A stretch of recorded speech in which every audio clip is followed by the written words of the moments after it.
Bueno, los videos son súper fuertes, concretos. Me parece que nos dejan dando vuelta montones de cosas, y más en relación a estas miradas que no nos son ajenas, porque muchos de nosotros también estamos a veces mandando ese tipo de miradas que sin darnos cuenta posicionan a las personas con discapacidad en lugares no tan buenos, en lugares directamente excluyentes de una sociedad. En este sentido, seguimos hablando de exclusión, de lo excluyente. Me parece como último tema a tocar el tema del género y sexualidad en relación a la discapacidad. Es un tema súper interesante también para pensar desde muchísimos lugares como sociedad, cómo estamos, qué apoyo brindamos, cómo estamos acompañando, qué estamos informando. Si bien existen campañas en relación a la salud sexual y reproductiva de las personas con discapacidad, esas campañas quedan súper cortas porque no son accesibles a todas las personas, no llegan a todos lados, a eso me refiero, no llegan a todos lados. Y siempre depende de la predisposición individual que tengan algunas instituciones, algunas personas dentro de esas instituciones, es si realmente se está abordando, se está interviniendo, se está dando lugar a las personas con discapacidad a desarrollar una sexualidad de manera libre y con plena toma de decisiones de lo que pase en su vida, en sus cuerpos y en sus propias identidades. Hablar de sexualidad en algunos espacios aún sigue siendo tabú. Hablar de discapacidad y sexualidad sigue siendo mucho más difícil. Desde mi experiencia, es todo un tema la sexualidad en jóvenes, en niñas con discapacidad. A las familias también le cuesta mucho poder conversar sobre la sexualidad.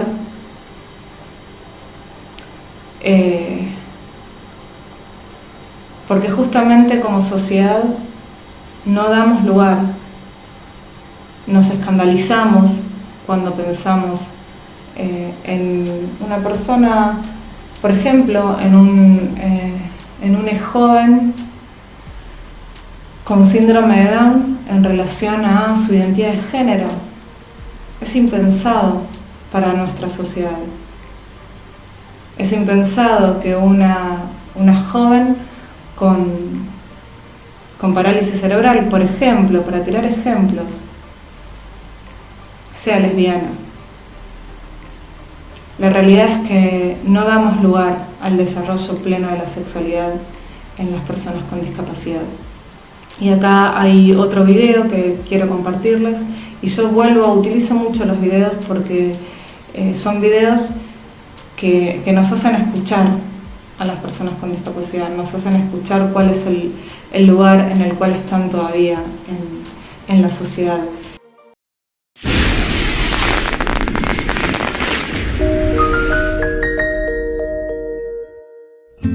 Je te mange le cœur, je te mange le cœur, je te mange le cœur, et je te mange le cœur.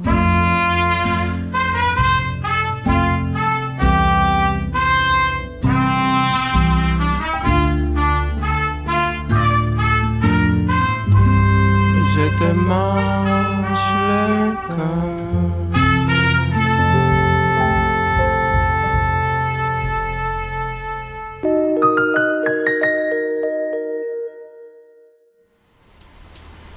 Bueno, hay historias que quizás nunca hubiésemos pensado, como los test de embarazo en relación a las personas con discapacidad, a las mujeres ciegas, cómo se enteran de ese test de embarazo, si le da positivo o negativo.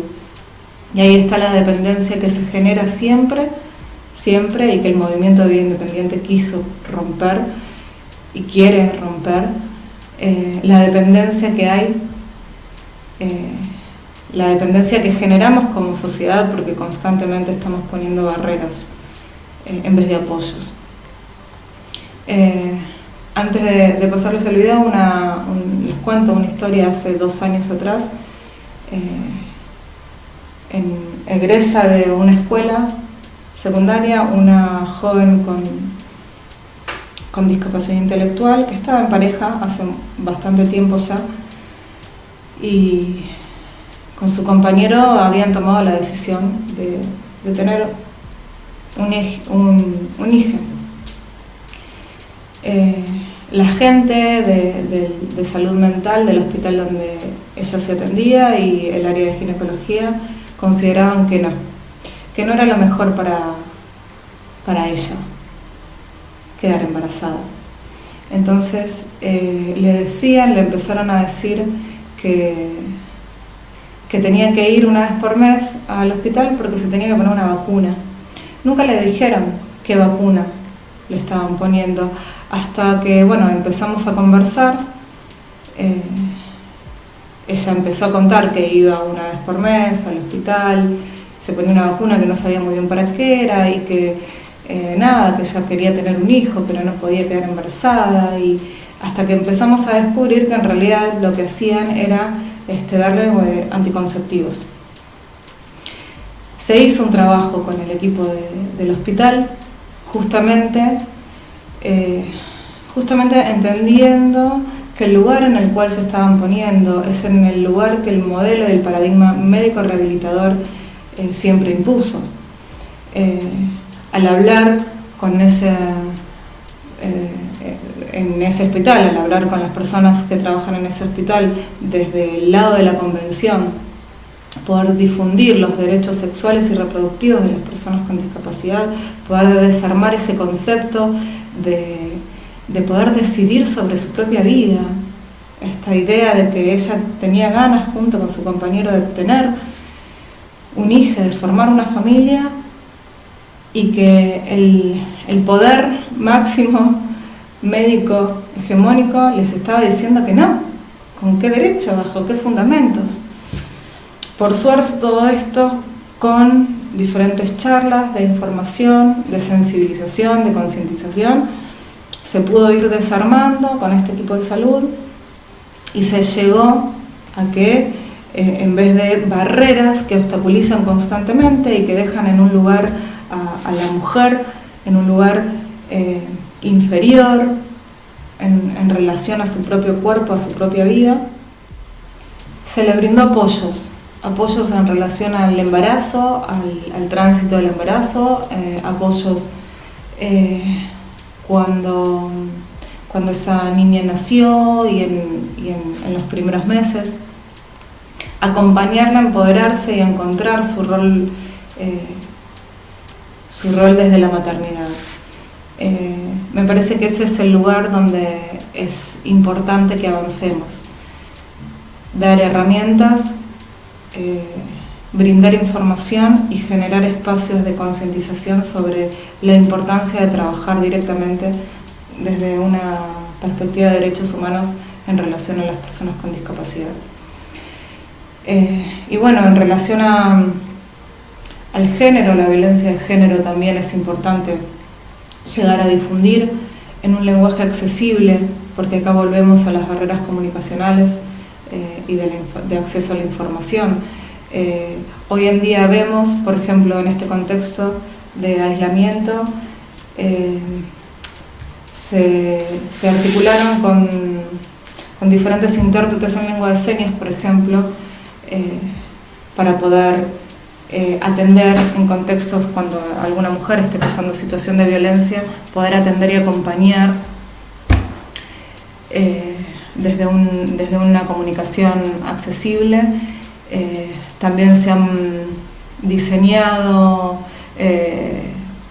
una serie de infogramas donde la información pasa por pictogramas o iconos o imágenes más concretas para abordar el tema de la prevención de violencia y temáticas en relación a género.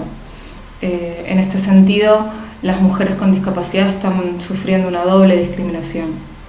Entonces es muy importante poder hacer foco acá en género y discapacidad.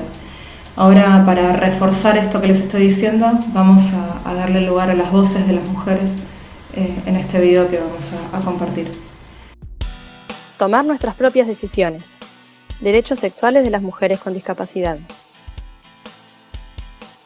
En Latinoamérica, el 19% de las mujeres son mujeres con discapacidad. La mayoría de ellas se encuentra excluida de la educación, de la salud y de las posibilidades para desarrollar un proyecto de vida independiente. En el mundo se sabe, la mayoría, las personas que más sufren en muchos de los casos son las mujeres por el tema de la vulneración de sus derechos. Entonces buscan la manera de darle herramientas a las mujeres para que puedan ellas mismas defender sus derechos y defender su cuerpo. Seguimos viendo a la mujer como incapaz de tener hijos, la mujer con discapacidad incapaz de tener hijos, de tener un noviazgo o de estar en unión libre. Seguimos negando el derecho a una consulta ginecológica para las mujeres con discapacidad física en formatos accesibles. Cuando tú eres mujer y tienes pocos recursos y además es muy difícil, te tachan de pobre, de ignorante, de vulgar.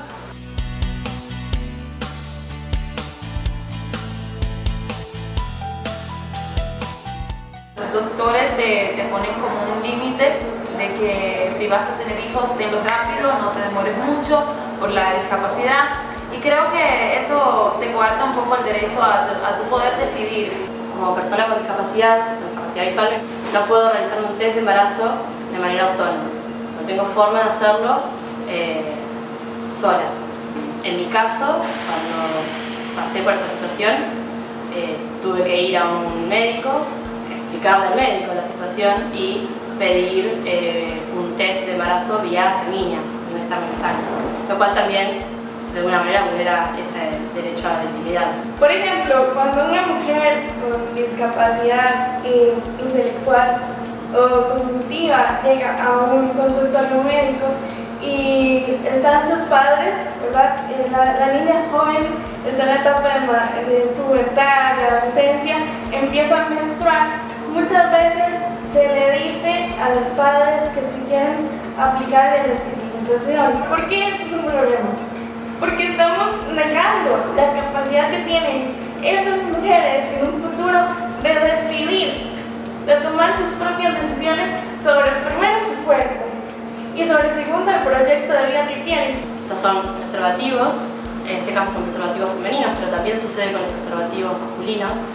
La fecha de vencimiento no viene en sobrerelieve ni en braille, por tanto, cuando nosotros compramos un preservativo y lo queremos utilizar, tenemos que confiar en que lo compramos en fecha y no tenemos manera tampoco de verificarlo de forma autónoma. O tenemos que preguntarle a alguien y de nuevo volvemos a romper el derecho a la intimidad.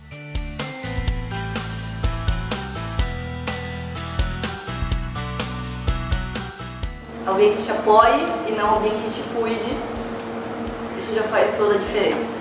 Os pais normalmente cuidam de você, como se você fosse uma criança, independente da sua idade.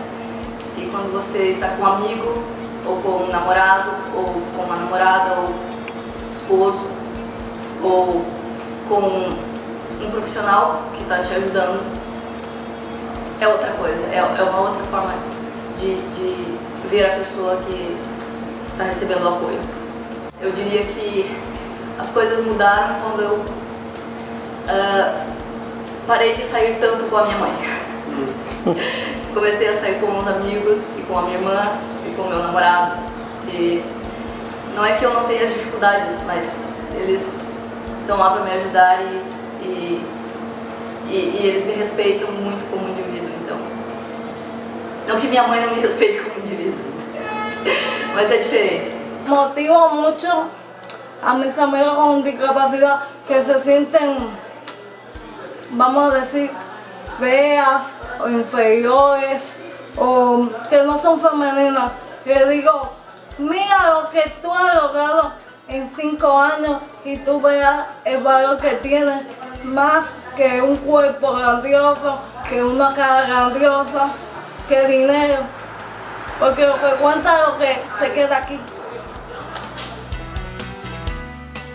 El IDI trabaja desde 2014 con mujeres jóvenes de varios países, impulsando la reflexión, la formación y la producción de materiales que defienden y promueven sus derechos.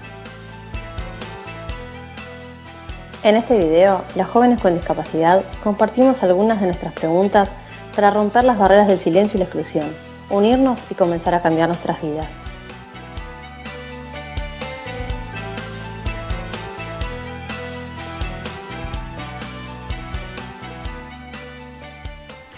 Bueno, me parece, no quiero hablar sobre las voces de las mujeres que escuchamos recién, que es súper claro y me parece que nos deja mucho para pensar, para seguir desarmando y reflexionando sobre lo que estamos construyendo como sociedad, sobre las barreras que constantemente seguimos poniendo y los apoyos que no estamos brindando